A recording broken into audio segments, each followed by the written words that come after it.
Olá, pessoal, boa tarde. Espero que estejam todos bem, né? Não sei o horário que vocês vão assistir, se vai ser à noite, então boa noite, se for à tarde, boa tarde, se for de manhã, um bom dia. Espero contribuir com vocês na discussão da temática proposta. Eu sou a professora Andréia Cristina Pontarolo, sou professora na casa, né? Recente, né? Trabalhei um ano, 3 semestres, e agora retornando novamente, né? Tive a oportunidade de retornar novamente aí, então, dar sequência na casa. Então, atuo com 3 disciplinas no curso de Ciências Biológicas, e eu trabalho com a disciplina de Didática, de Educação Especial e de Organização do Ensino. São 3 disciplinas voltadas para a licenciatura.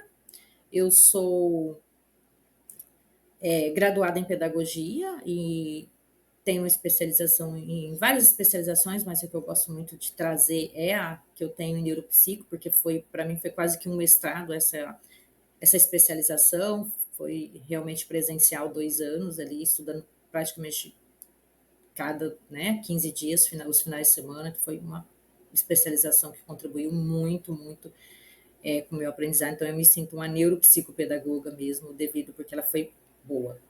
Mestra em ensino e atualmente nos finalmente do doutorado também em ensino, e aí nós vamos discutir a temática de ensinar, né? Olha que bacana. Eu sou efetiva da rede estadual de ensino há 16 anos. A, né, antes disso eu era efetiva da rede municipal de ensino, e aí depois da rede estadual, então já estou há alguns anos aí atuando aí na docência, e, né, durante esse percurso eu tive a oportunidade de ser professora, né, de alfabetizar, que é uma muito bom, adoro, amo de paixão. Tive a oportunidade de trabalhar em sala de recurso, coordenação, formadora, e atualmente, há exatamente 3 anos, eu coordeno um projeto chamado Alfabetiza MT, um projeto que tem trago resultados incríveis no que se refere ao processo de alfabetização dos estudantes, isso desde 2021, final da pandemia ali, até os dias atuais. Estão coordenando esse projeto no Polo. O Polo é composto por 7 municípios, estamos aí à frente desse desafio, aí, gestando esse projeto. Mas hoje a nossa temática é uma temática leve, gostosa de se discutir. Nós vamos discutir o ensinar diante do aprender, né? Interessante essa relação dos dois, ensinar e aprender. Como que acontece isso? Será que é possível acontecer ao mesmo tempo? Né? Como que isso é possível? Será? Será? Gente, é possível, mas para isso a gente precisa também estar disposto, né? Nós vamos ver, né, como que se dá essa relação, tá? Lembrando que nós vamos trazer aqui 3 autores para conversar. Não vou conversar sozinha com vocês. Eu trago 3 grandes feras aqui que eu admiro muito, que eu estudo muito, que é o Paulo Freire. Me sinto uma freiriana. Paulo Freire foi me apresentado na graduação. Desde lá não abandonei mais os seus escritos. Eu já leio e releio, e cada vez que eu leio novamente, eu aprendo, né, com seus escritos, grande teórico, né, futurista. Eu falo que ele revolucionou a educação, continua revolucionando, e hoje os seus escritos acontecem assim, muito de uma forma que você sente, né, os escritos do Paulo Freire permeando dentro dos espaços educacionais, tá? Mas para entender Paulo Freire, precisa realmente estudar Paulo Freire, senão você não compreende, né? Então, às vezes fica complicado. E trago o Libânio, José Carlos Libânio foi me apresentado na graduação, e eu uso muito ele para ministrar aula, disciplina de didática, e também uso muito o Libânio, né, para discutir planejamento, para discutir didática de sala de aula. Então, o Libânio também é outro autor que eu admiro muito, né, outro grande, grande, grande, gigante. E a Anastasiou, que eu tive a oportunidade de conhecer os seus escritos no mestrado, né? Até então não a conhecia, e foi me apresentado ali no mestrado, até porque meu mestrado é em ensino, e nós tivemos uma disciplina chamada Estratégias de Ensino, e a Anastasiou embasa essa disciplina, embasa as estratégias de ensino e que conversa muito com a didática discutida por Libânio e com o processo de ensino-aprendizagem, o ensinar e o aprender do Paulo Freire. Então, os três aqui conversam conosco. E vamos começar, então, pelo Paulo Freire, certo? O Paulo Freire, ele traz para a gente aqui a docência, né? Não há docência nem discência. As duas explicam e seus sujeitos, apesar das diferenças que eu coloco. Tá, vamos lá, André. O que significa isso, professora? Paulo Freire usa muito esses termos, tá? De discentes, de docentes. Eu gosto dos termos, né? Por mais que eu sou freiriana, adoro os escritos deles, mas eu gosto muito de usar professor e estudante. É uma coisa que na minha dissertação, por mais que os autores principais que embasam eram o Paulo Freire, mas eu trouxe isso porque eu queria, né, deixar ali professor e estudante, mas docente e discente, discência, né, docência e discência, né, que é o docente, e aí a forma como ele ensina que é a discência, e bem bacana essa forma como ele traz, como ele se refere ao processo educacional como um todo, certo? E aí, elas são diferentes, ele coloca. Ao mesmo tempo que são diferentes, se aproximam. Sim, né? O que nós temos que entender? Que há o docente, que é o discente, que é o professor e o estudante, que eles ocupam, naquele momento, posições diferentes, mas isso não significa que eles não se imbricam, que eles não se juntam no processo. Por quê? Porque para que aconteça o ensino e a aprendizagem, é necessário que essa relação entre o professor e o estudante esteja pautada numa relação de busca.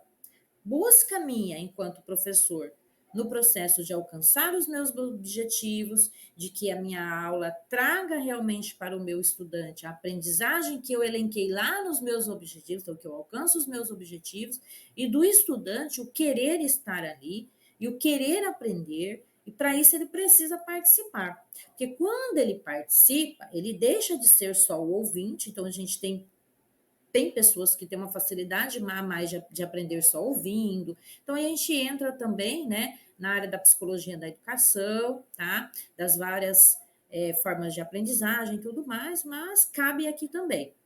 No entanto, quando eu utilizo, né, outras técnicas, digamos assim, então eu posso fazer uso tanto da minha audição, né, como os sentidos como um todo, como também eu posso trazer a minha oralidade para esse processo. Então, quando eu me proponho não só ouvir, mas interagir, isso vai facilitar, né, ou visualizar, né, ter mais um foco no processo de visualização ali, isso vai facilitar a minha aprendizagem. E não só a minha aprendizagem, o meu ensinar também.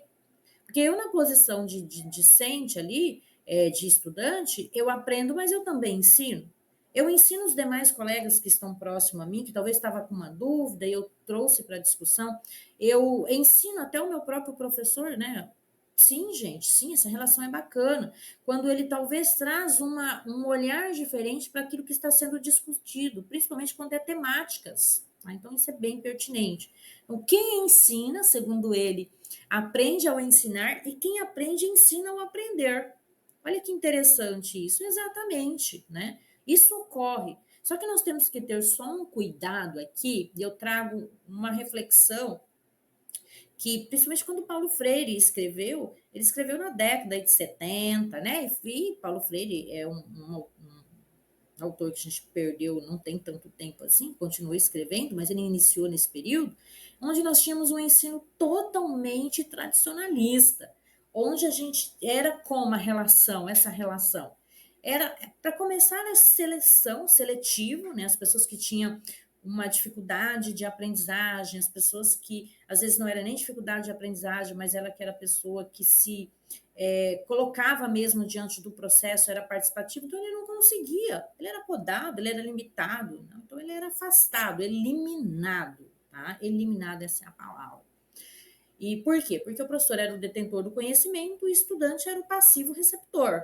E hoje nós não temos isso. Mas quando esse processo todo, isso é longo, né? Não vamos ficar aqui, que o nosso tempo é curto, Mas quando isso rompe, exatamente mais ou menos década de 2000, né, que a gente entra aí a discussão, que vem o construtivismo, o socio-interacionismo, digamos assim que essa área, né, da educação, os profissionais da educação tiveram uma dificuldade de entender isso. Então, era romper com o tradicional e inserir, né, esse ensino por meio do construtivismo, do interacionismo, e teve-se uma dificuldade de processar, de entender, de estudar, de se aprofundar, até porque eles eram formados, enquanto professores, para atuar no tradicional. Né? E nós ficamos por mais 2 décadas sofrendo. Rompemos com uma forma de ensino, entramos em outra, mas não sabíamos trabalhar. E aí, os estudantes deixaram de aprender porque não tinha essa relação, ou esse olhar de que aqui está o do professor, aqui está o estudante. Se imbricam, mas também têm funções. E hoje, talvez, nós caminhamos num sentido de compreender mais essa relação de tradicional e essa também relação de interacionismo e construtivismo, tá? Mas estamos ainda aprendendo. E a etapa educacional que mais tivemos dificuldade de romper com o tradicional se chama ensino superior. Por que isso? Porque os professores do ensino superior, eles foram formados também para isso, talvez não chegou até eles essa forma de ensinar, né? Incluindo o construtivismo, o interacionismo, e ao mesmo tempo também, digamos assim, uma concepção de pensamento que não permitia que ele adentrasse nesse universo, tá? Hoje não, hoje a gente vem rompendo também no ensino superior, né? Nenhum professor ele entra na sala de aulas, né, do ensino superior. Hoje espera-se com a pretensão ali, né, de realmente chegar a alcançar os seus objetivos, até porque o estudante que chega para ele não aprende mais daquela forma tradicional, então foi necessário ele adentrar nesse outro universo, tá? E aí nós temos outro ponto que é bem interessante de trazer. Então, os professores do ensino superior, eles são muitos, né, bacharéis, porque a gente tem os cursos de licenciatura e os cursos de bacharelado. E o professor que é bacharel, que vai ser o professor, ele tem que entender que quando ele está exercendo essa função, ele deixa de ser bacharel. Ele é bacharel no domínio do conteúdo. Mas ele é um discente, ele é um professor. Ele precisa licenciar. E para licenciar, tem técnicas, né? Tem que ter didática, tem que entender a relação aprendizagem, né? Como o aluno aprende, aí tem que estudar teóricos que explicam esse processo de aprendizagem. Tá? Então, se você é professor no ensino superior e é bacharel, no bacharelado e é bacharel, pelo menos lê autores, né? Que traz esses conceitos, uma especialização específica em didática, curso, muitas coisas vai auxiliar esse profissional para que ele consiga, de fato, licenciar, tá? Isso é bem interessante, mas bem interessante mesmo. Então, é um dos pontos que nós tivemos uma dificuldade maior de romper com o tradicional dentro, né, do ensino superior. Tá? Ou que estamos ainda tendo essa dificuldade. Tá? Então, isso é bem pertinente. Eu costumo dizer o quê? Deixa eu passar aqui. Costumo dizer para os acadêmicos que, por mais que eles sigam o bacharel, eu estou falando aí especificamente do curso de biologia, que é o curso que eu entro, e os outros que eu já entrei em outra instituição, né, também, eu sempre dizia isso e digo, que por mais que você vai seguir o bacharel, não quero saber de licenciatura, mas está na sua grade, é necessário, então você precisa se abrir para o aprender. Tá? Esse é um ponto que nós vamos discutir já já. Independente, você, mesmo assim, seguindo o bacharel, você em determinados momentos vai se colocar na função de ensinar, né, de ser professor numa palestra, num curso, num outro profissional que você vai precisar capacitar na empresa, onde que você está trabalhando, o colega que chega para ser seu parceiro no trabalho, porque nós não somos individual, né? Nós trabalhamos em todos os espaços de trabalho essa coletividade, então isso é bem pertinente. E aí vai exigir de você ser uma pessoa que consiga licenciar, né? Que ensinar, ser um professor, né? Então, a palavra professor, ela tem um peso muito grande e não é porque eu sou uma, né? Mas sim, né? O jargãozinho de que professor forma todas as outras profissões, sim, forma mesmo, né? Não sabemos disso. E o peso está exatamente porque se constituir esse profissional é diário, é contínuo. Todos os dias o professor busca melhorar a sua prática, a sua didática, e ele busca com base em muitos estudos mesmo. Então, ele se constitui diariamente na função. É uma das profissões que mais exige ser professor, tá? Então, é bem interessante que vocês lembrem-se dessa fala, né? Vocês vão precisar entender de ensinar e aprender, entender de licenciar, entender de ser professor, porque em determinados momentos da sua vida você vai precisar disso, tá? Então, como eu disse, a gente traz Paulo Freire, Anastácio e Libânio para discutir com a gente, três grandes feras aí, e o Libânio ele coloca essa relação entre ensino e aprendizagem que não é mecânica, não é simplesmente uma transmissão de conteúdo, tá? Nós temos que entender por que isso, tá? Ao mesmo tempo que o professor, né, ele está ali fazendo esse processo de ensinar, se ele trazer essa coisa mecânica, o que seria isso, professora? Tá? Essa questão mecânica é você trazer para a discussão um determinado conteúdo, mas você. Deixa eu centralizar essa câmera aqui. Mas você, tá? Não contextualizar. Todo conteúdo tem que ser contextualizado. Toda temática de discussão precisa ser contextualizada, né? De que forma? Eu preciso entender como se deu isso. E aí eu trago algo muito interessante, que às vezes tem uma temática, tem um conteúdo, que não tem um filme, que não tem um livro, né, que mexa ali com as emoções, mas tem uma história de como chegou, por que foi pensado, por que foi criado. Nós somos seres constituídos emocionalmente. E quando sensibilizamos, né, eu gosto da palavra sensibilizar, não gosto de conscientizar, porque eu acho que a gente não conscientiza ninguém, a gente sensibiliza, e a partir da sensibilização é que nós mudamos algo, tá? Então, quando eu consiga trazer esse entendimento para o estudante, ou para quem eu estou ali mediando esse processo de ensinar, fica mais fácil de compreender. E aí, eu compreendendo melhor, automaticamente eu consigo aprender sem tanto sofrimento, né? Porque aprender, sim, às vezes dói, mas nós temos que fazer com que ele não seja dolorido, fazer com que ele seja algo prazeroso, né? Aprender, ele não tem que só. Ele dói às vezes um pouquinho, mas ao mesmo tempo é uma dor prazerosa, né? Uma dor que me leva a entender, nossa, que bom, eu consegui, né? Eu consegui. Então, isso é muito importante. Então, o ato mecânico não tem isso. Chega, despeja, e aí eu estou na função de detentor de conhecimento, se aprendeu bem, se não aprendeu, amém. Não, não, não, não, não, em hipótese alguma. Se para quem eu estou ensinando não houve a aprendizagem, também não houve ensino.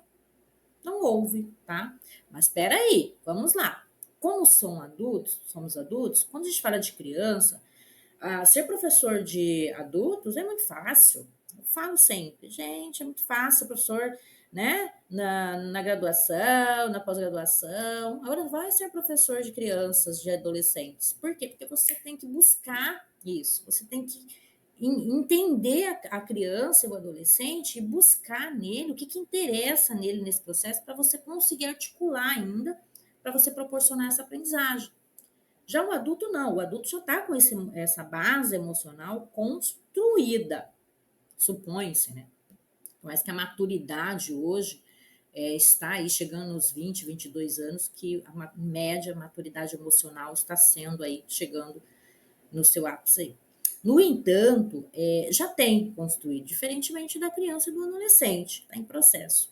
Do adolescente mais complicado ainda, porque está um misto de emoção.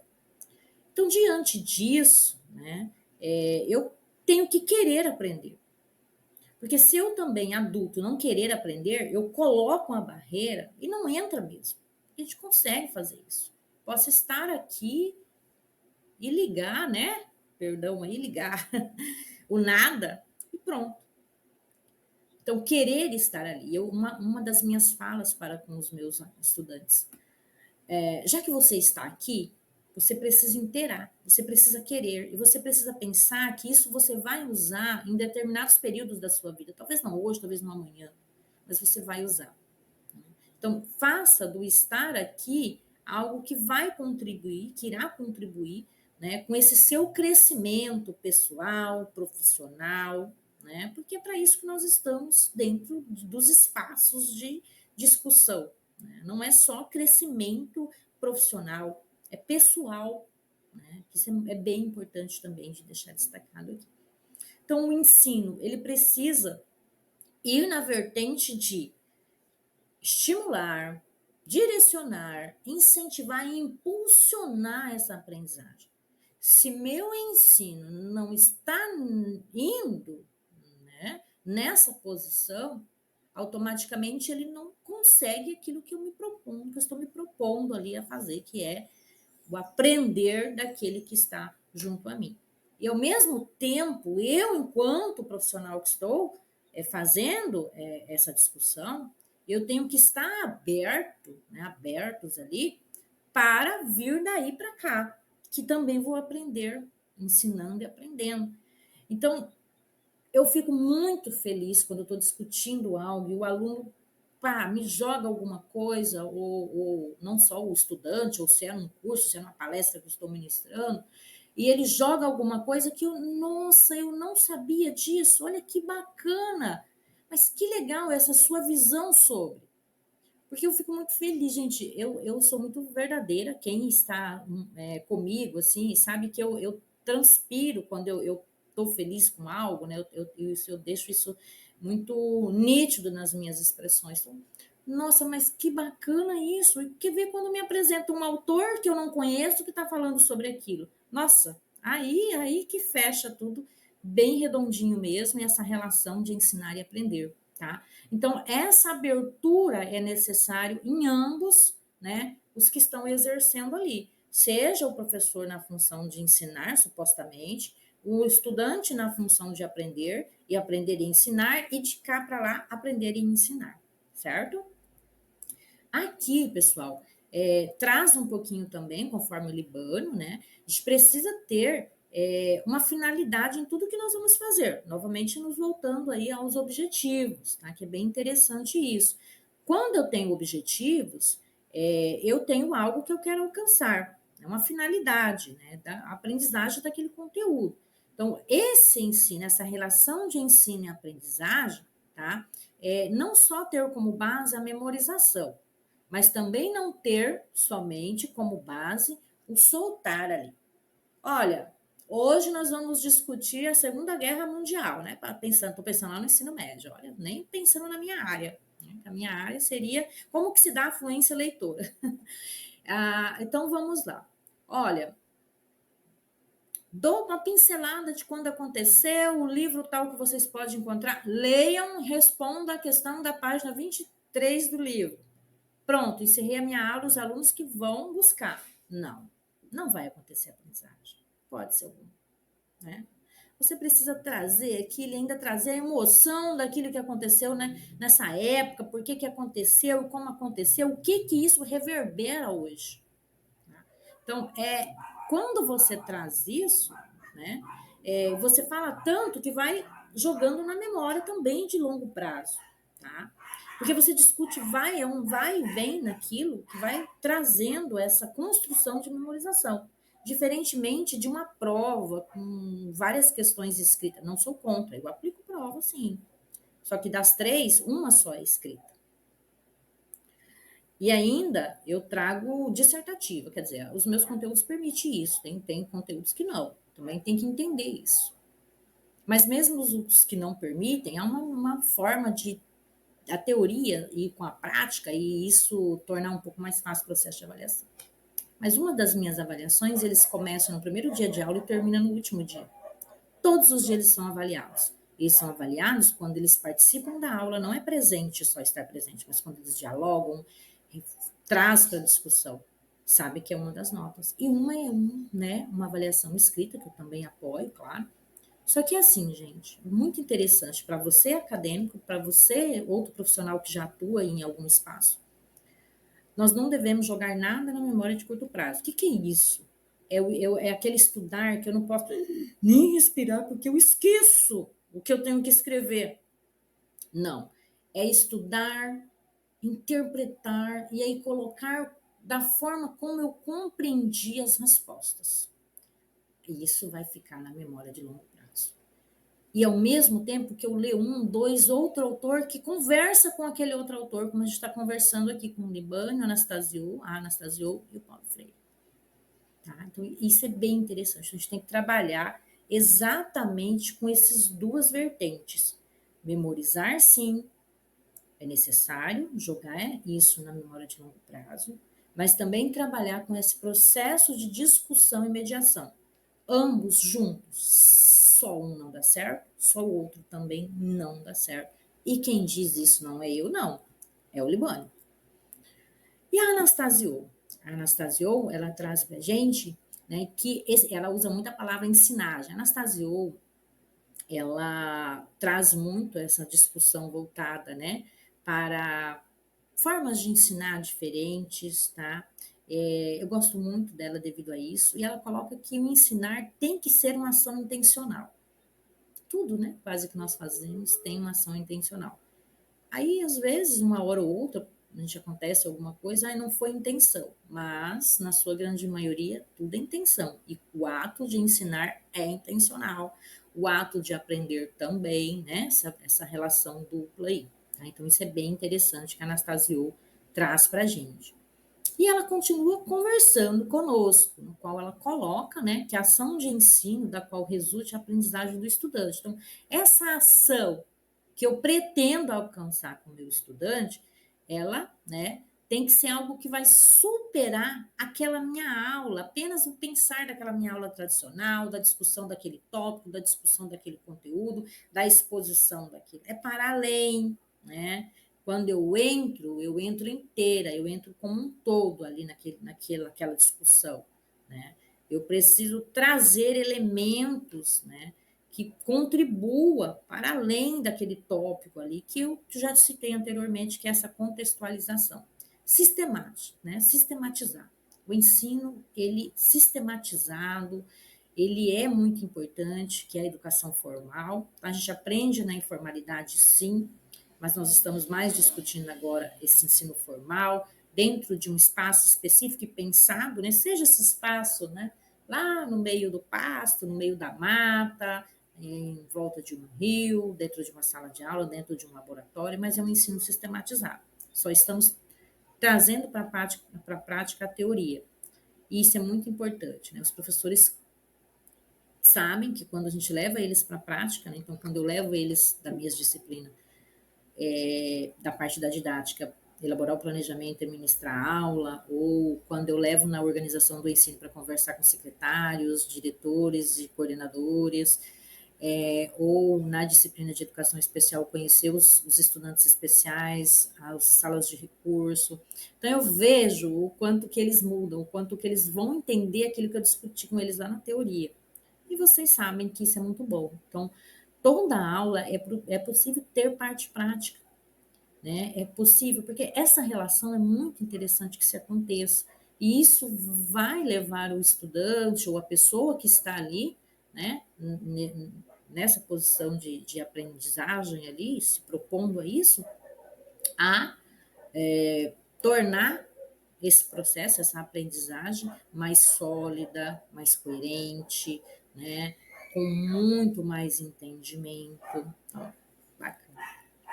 E, continuando com a Anastasio, ensinar requer uma variada complexidade, digamos, variada e complexa articulação entre saberes esse que é teórico-científico e científico-didático, tá? É claro, nós só vamos conseguir quando nós entendemos exatamente essa relação. Então, uma teoria que também tem uma prática que explica. Essa teoria chegou a ser teoria porque passou por um processo científico, de pesquisa, de descoberta, que tornou isso teoria científica. tá?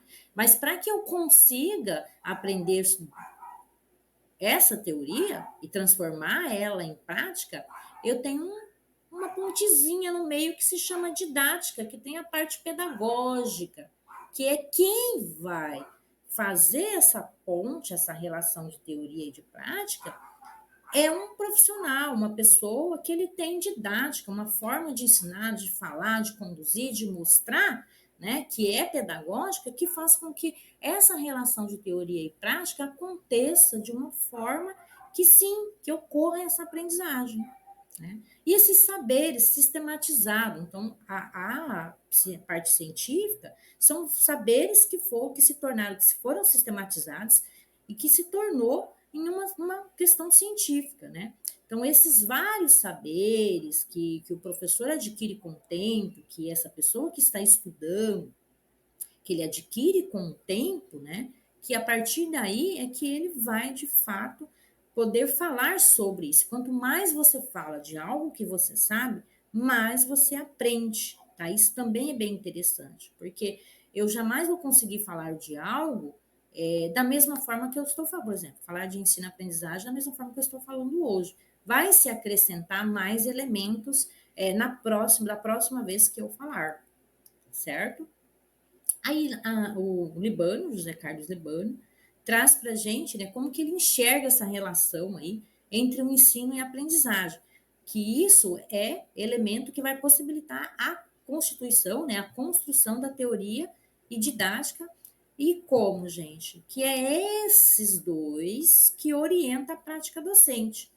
A minha prática docente ela é fundamentada e orientada por um saber científico, que teórico, que se transforma ali, em que eu mostro essa teoria, essa prática, e que para isso eu vou exercer uma didática nessa função.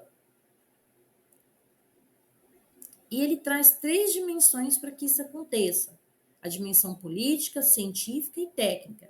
O que seria essa política? É exatamente falar sobre, né, a importância dessa temática que eu estou aprendendo no contexto social. O que isso vai reverberar em transformação?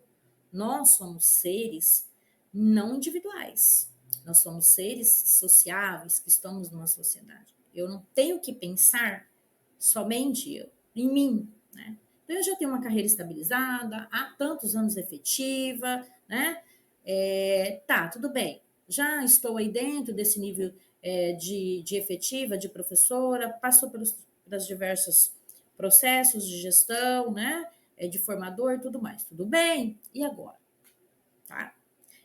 E se essas crianças que estão vindo agora, esses adolescentes, eles não têm a oportunidade de ter uma educação de qualidade? Eles não têm a oportunidade de ter uma saúde, né? Oportunidade de ter acesso à saúde toda vez que eles precisarem, ou de não ser só paliativa, mas ser orientativa, para que de fato eles nem cheguem lá, né, nesse processo de necessitar. Se eles não tiverem a oportunidade de crescerem sendo amados, respeitados, de ter um lar, de ter alimentação, de serem alimentados, serão os adultos que vão conduzir o meu futuro na minha velhice, quando eu já estiver aposentado. E como vai ser isso? Vão ficar nas mãos deles. Então, tá vendo? Nós precisamos do outro, nós precisamos de uma sociedade que vá bem, uma sociedade sadia, uma sociedade que se desenvolva, que cresça positivo e não, né, com negatividade, com coisas ruins acontecendo. Então, todo o processo de ensino, de aprendizagem, ele tem que estar conectado, fazendo essa inter-relação, essa relação com esse social que nós estamos. De que forma isso vai impactar ali, certo? E aí entra nessa parte política do ensino.